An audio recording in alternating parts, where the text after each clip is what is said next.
హైదరాబాద్ కూకట్పల్లిలో జరిగిన చిన్నారి సహస్ర హత్య కేసు రోజు రోజుకు కొత్త మలుపులు తిరుగుతుంది. పక్కింట్లోనే ఉంటున్న 10వ తరగతి చదువుతున్న ఒక 15 ఏళ్ల బాలుడు చంపినట్లు తేల్చేశారు. అయితే దొంగతనం చేయాలని ఉద్దేశంతో ఇంట్లోకి అడుగుపెట్టిన ఆ కుర్రాడు సహస్రను చంపిన తీరు ఇప్పుడు కొత్త చర్చకు దారితీస్తుంది. మిషన్ థెఫ్ట్ కోసం రాసుకున్న ప్లాన్ వర్కౌట్ కాలేదని, క్షణాల్లోనే మిషన్ మర్డర్ గా మార్చివేసేంత తెలివితేటలు ఎలా వచ్చాయి? పక్కాగా ఎవరికి అనుమానం రాకుండా సహస్రను చంపేంత ధైర్యం ఎలా వచ్చింది? 10వ తరగతి కూడా పూర్తి కాని బాలుడు ఇంతటి నేరాన్ని ఎలా చేయగలిగాడు? ఎందుకు చేశాడు? పోలీసులనే ముప్పతిప్పలు పెట్టిన ఈ బాలుడి నేర స్వభావం వెనుక విస్తూపోయే అంశాలు వెలుగులోకి వస్తున్నాయి. విచారణలో పోలీసులు బయటపెట్టిన వివరాలు మరింత ఆశ్చర్యానికి గురిచేస్తున్నాయి. బాలుడు చిన్ననాటి నుంచి ఓటీటీలకు బాగా అలవాటు పడి ఎక్కువగా క్రైమ్ వెబ్ సిరీస్లు, థ్రిల్లర్ సన్నివేశాలు చూసేవాడు. వాటిని నిజ జీవితంలో అనుసరించాలన్న తపన పెంచుకోవడమే సహస్ర హత్యకు కారణమైందని పోలీసులు చెప్తున్నారు. వెబ్ సిరీస్ లో వచ్చే సన్నివేశాలను అనుకరిస్తూ దొంగతనానికి ప్రణాళిక వేసి ఆ క్రమంలో అభం శుభం తెలియని సహస్రను బలి తీసుకున్నాడు. సహస్రను చంపిన బాలుడు క్రికెటర్ కావాలని కలలు కనేవాడు. ఇంట్లో తల్లిదండ్రులను ఈ విషయం చెప్తే ఇప్పుడు ఆటలంటావేంటి, వెళ్లి చదువుకో అని చెప్పడంతో ఆ బాలుడికి ఏం చేయాలో అర్థం కాలేదు. అప్పుడే ఆ బాలుడికి సహస్ర గుర్తొచ్చింది. సహస్ర పుట్టిన రోజున వాళ్ళ ఇంటికి వెళ్లినప్పుడు వాళ్ళ ఇంట్లో డబ్బుకు సంబంధించిన చర్చ జరగటం, వారి బీరువాలో 80,000 రూపాయలను సహస్ర ఫ్యామిలీ పెట్టడం చూసిన సంఘటన గుర్తొచ్చింది. వాస్తవానికి సహస్ర ఇంట్లో దొంగతనాన్ని కంటే ముందు గుడిలో చోరీ చేయాలని ఆ బాలుడు అనుకున్నాడు. దానికి తగ్గట్టుగానే ఒక పదునైన కత్తిని తన వెంట ఉంచుకున్నాడు. దీనికోసం ఓ ప్లాన్ రూపొందించుకున్నాడు. ఆ ప్లాన్ ని నోట్బుక్ లో రాసుకున్నాడు. ఇందులో ఎలా నేరం చేయాలి, ఎలా డబ్బు సంపాదించాలి, ఎవరైనా ఎదురొస్తే ఏం చేయాలి అనే కోణాలలో ఇంగ్లీష్ లో రాసుకున్నాడు. ఎప్పుడైతే సహస్ర గుర్తొచ్చిందో ప్లాన్ ఒక్కసారిగా మారిపోయింది. అనుకున్న ప్లాన్ ప్రకారం సహస్ర ఇంట్లో చోరీ చేసి సహస్రని చంపేశాడు. చివరికి దీనికి మిషన్ డన్ అని ముగింపు ఇచ్చాడు. తన నోట్ పుస్తకంలో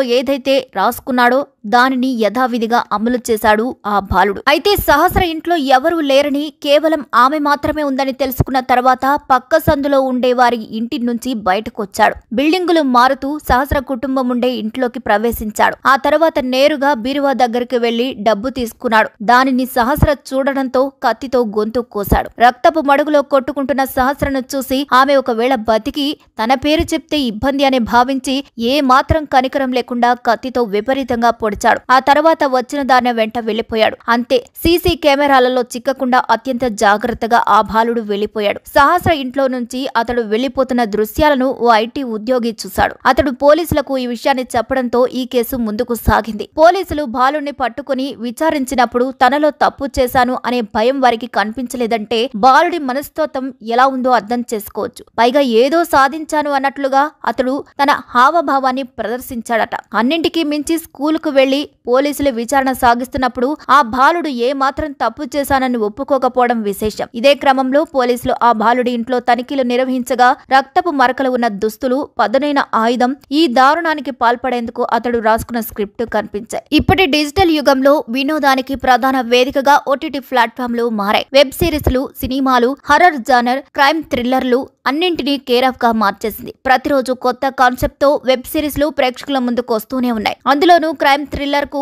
లభిస్తున్న ఆదరణ మరి ఎక్కువ. ఈ థ్రిల్లర్స్ లో చూపించే నేర సన్నివేశాలు, సాక్ష్యాలను మాయం చేసే టెక్నిక్స్, పోలీసులను తప్పించుకునే పద్ధతులు ఇవన్నీ చాలా డీటెయిల్డ్ గా చూపించడం వల్ల ప్రేక్షకులు వాటిని బానిసలవుతున్నారు. ఇలా ప్రస్తుతం క్రైమ్ పాఠాలకు అడ్డాగా ఓటీటీ ప్లాట్ఫామ్స్ మారిపోయాయని చెప్పొచ్చు. దేశంలో ఇప్పటికైనా ఇలాంటి ఉదాహరణలు ఎన్నో వెలుగు చూస్తున్నాయి. వెబ్ సిరీస్లలో చూసిన పద్ధతులను అనుకరించి నేరాలకు పాల్పడుతున్న ఘటనలు తరచూ వార్తల్లోకి వస్తున్నాయి. చిన్న పెద్ద అనే తేడా లేకుండా వయసు తక్కువ వాళ్ళు ఎక్కువగా ఈ ప్రభావానికి లోనవుతున్నారు. మరి ఈ వీడియోపై మీరేమనుకుంటున్నారో కామెంట్ చేసేయండి. మరిన్ని వీడియోస్ కోసం మా ఛానల్ ని లైక్ చేయండి, షేర్ చేయండి, సబ్స్క్రైబ్ చేయండి.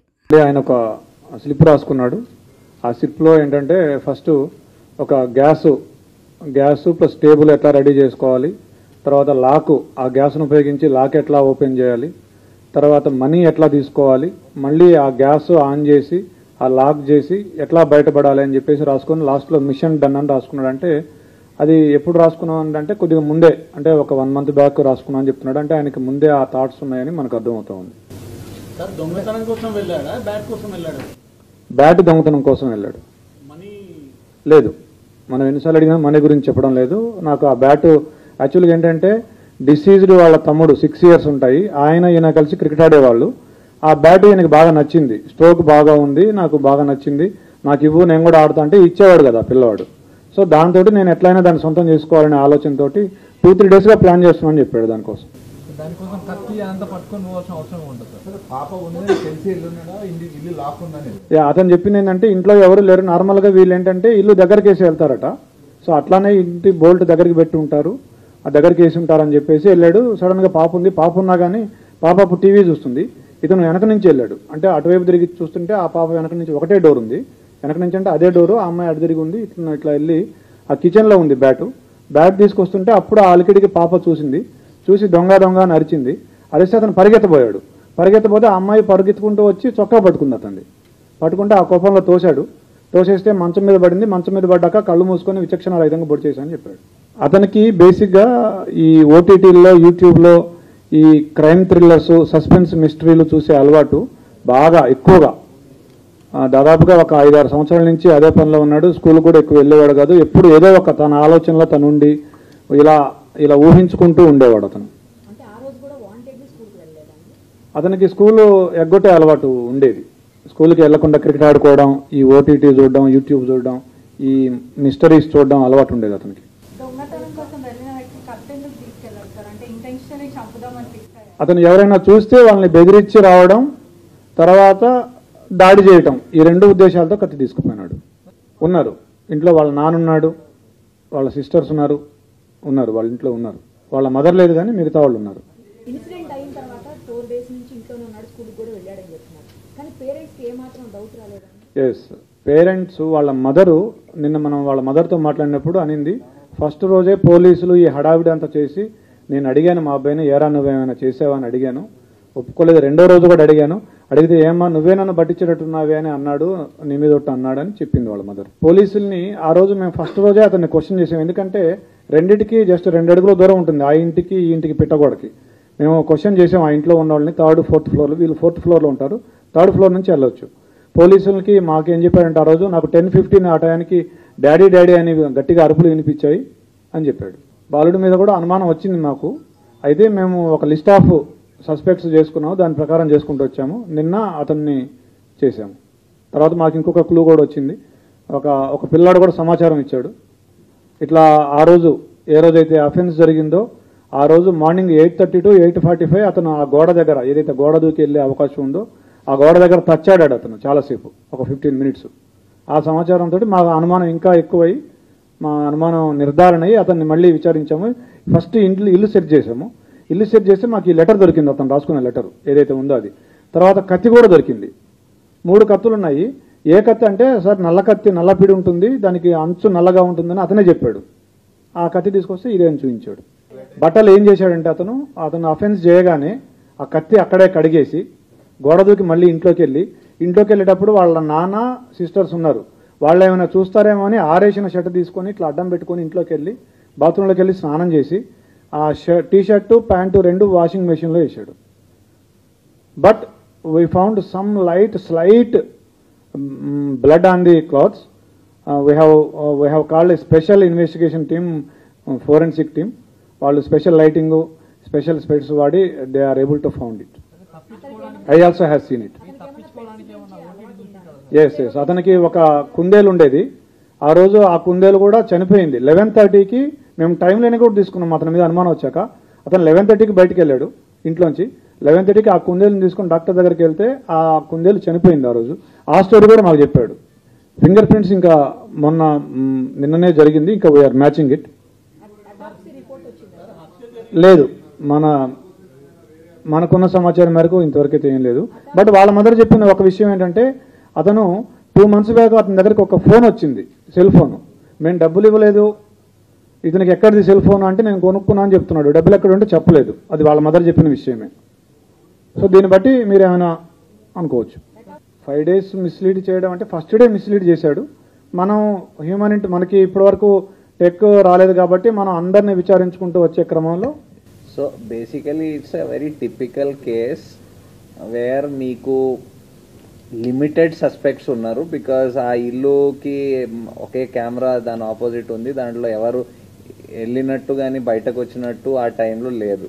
So we had very limited number of suspects. Motive ఏం ప్రైమా ఫేసి ఏం మోటివ్ కనపడలేదు. సో ఈ idea that somebody side building నుంచి దూకి రావచ్చు అని అది కూడా ఫస్ట్ డే వచ్చింది.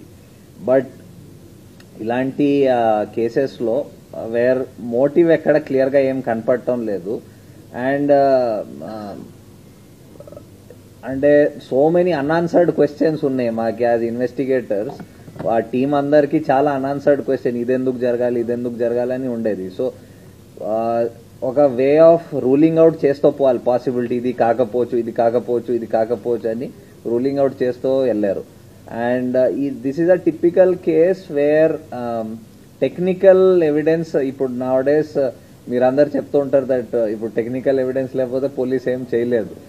ఇది typical case where there was no technical evidence except the fact that ఆ ఇల్లుకి ఎవరు వెళ్ళలేదు, అది తప్ప ఇంకేం టెక్నికల్ ఎవిడెన్స్ లేదు. So it was very painstaking regular detective work అంటాం కదా, ఇన్వెస్టిగేషన్ వర్క్, అదే repeated same thing going over the same thing again and again చేసి అది బ్రేక్ త్రూ వచ్చింది.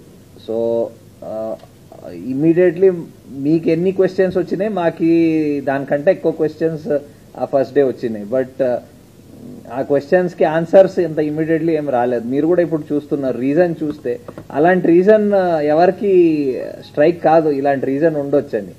బట్ ఇలాంటి కూడా రీజన్స్ ఉంటాయి అండ్ ఇలాంటి కూడా ఇన్సిడెంట్స్ జరుగుతాయి. సో